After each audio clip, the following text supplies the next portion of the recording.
Hello friends, welcome to exam assistant. आज हम UP TET CTET में आने वाले हिंदी के महत्वपूर्ण क्वेश्चंस के बारे में डिस्कस करेंगे। अगर आप इस वीडियो की पीडीएफ फाइल प्राप्त करना चाहते हैं तो हमारे टेलीग्राम चैनल को ज्वाइन कर सकते हैं, जिसका लिंक डिस्क्रिप्शन बॉक्स में दिया है। तो चलिए, आज का हमारा पहला क्वेश्चन है, किस काल को हिंदी साहित्य का स्वर्ण काल कहा जाता है?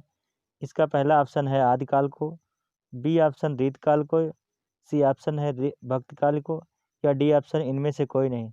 तो इसका राइट आंसर होगा भक्तिकाल को हिंदी का स्वर्ण काल कहा जाता है।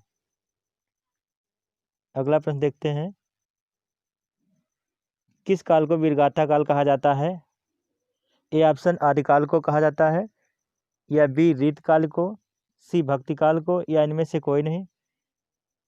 तो आदिकाल को वीरगाथा काल कहा जाता है, यानी ये ऑप्शन सही होगा इसका। अगला प्रश्न देखते हैं,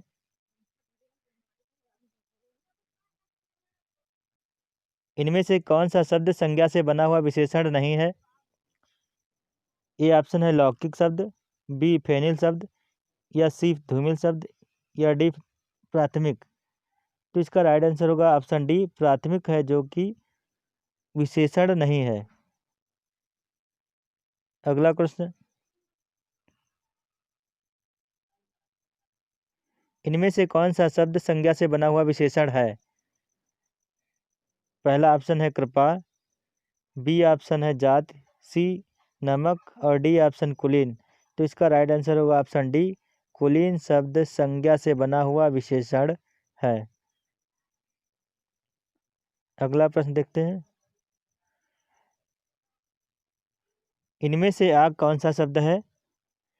ए ऑप्शन देशज, बी तद्भव, सी विदेशज, डी तत्सम। तो इसका राइट ऑप्शन होगा ऑप्शन बी आग, जो है तद्भव शब्द है। अगला प्रश्न देखते हैं, श्रोता के लिए किस सर्वनाम का प्रयोग किया जाता है? उत्तम पुरुषवाचक सर्वनाम, बी मध्यम पुरुषवाचक सर्वनाम, सी अन्य पुरुषवाचक सर्वनाम, या डी इनमें से कोई नहीं। तो इसका राइट आंसर होगा ऑप्शन बी मध्यम पुरुषवाचक सर्वनाम। अगला प्रश्न, कतिपय हिंदी व्याकरणों द्वारा संज्ञा प्रतिनिधि शब्द का प्रयोग किसके लिए किया जाता है? ऑप्शन ए क्रिया के लिए, ऑप्शन बी है संज्ञा के भेद के लिए, ऑप्शन सी विशेषण के लिए, ऑप्शन डी है सर्वनाम के लिए। तो इसका राइट आंसर होगा सर्वनाम के लिए इसका प्रयोग किया जाता है। अगला प्रश्न, कोई और कुछ का प्रयोग इनमें से किस सर्वनाम में किया जाता है? ए ऑप्शन है निश्चयवाचक सर्वनाम, बी अनिश्चयवाचक सर्वनाम के लिए, सी संबंधवाचक सर्वनाम के लिए, या इनमें से कोई नहीं। तो इसका राइट आंसर होगा ऑप्शन बी अनिश्चयवाचक सर्वनाम के लिए कोई और कुछ का प्रयोग किया जाता है। अगला प्रश्न, इनमें से भाववाचक संज्ञा कौन सी है? तप, बी तीर, सी भरत, और डी चिंता। तो इसका राइट आंसर होगा ऑप्शन डी चिंता, जो कि भाववाचक संज्ञा है। अगला प्रश्न, आज गणित के अध्यापक ने कुछ नहीं ली वाक्य में अर्थ के आधार पर वाक्य है?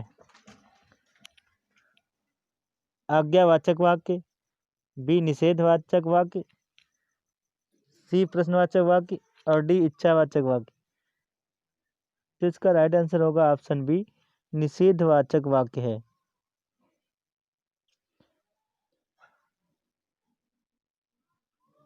अगला प्रश्न, चिड़िया आकाश में उड़ रही है वाक्य में उड़ रही क्रिया है, इसमें से कौन सी क्रिया होगी? प्रेरणार्थक क्रिया, बी सकर्मक क्रिया, या सी अपूर्णकालिक क्रिया, या डी ऑप्शन अकर्मक क्रिया। तो इसका राइट आंसर होगा ऑप्शन डी ये अकर्मक क्रिया है।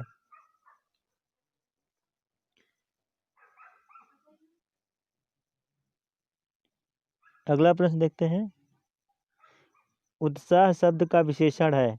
ए ऑप्शन उत्साहित, बी उत्साह, ऑप्शन सी है उत्साही, और डी ऑप्शन है इनमें से कोई नहीं। तो इसका राइट आंसर होगा ऑप्शन ए, उत्साह शब्द का विशेषण उत्साहित है। अगला प्रश्न देखते हैं,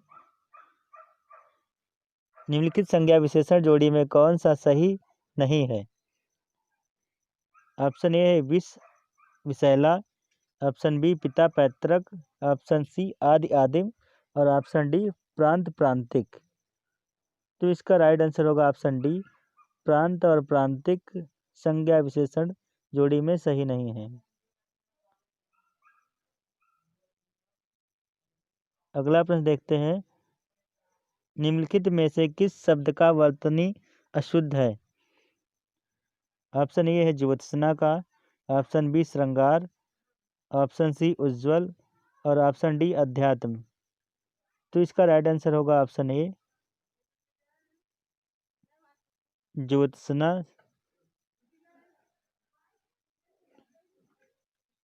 अगला प्रश्न देखते हैं,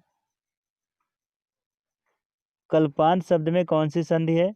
ऑप्शन ए गुण संधि, ऑप्शन बी दीर्घ संधि, ऑप्शन सी अड़ संधि और ऑप्शन डी व्यंजन संधि। तो इसका राइट आंसर होगा ऑप्शन बी, दीर्घ संधि। इसका राइट आंसर होगा। तो फ्रेंड्स, ये थे हिंदी के कुछ महत्वपूर्ण क्वेश्चन। ऐसे और वीडियोज पाने के लिए हमारे चैनल को सब्सक्राइब करके बेल आइकन प्रेस कर दीजिए ताकि हर नोटिफिकेशन आप तक पहुंचती रहे।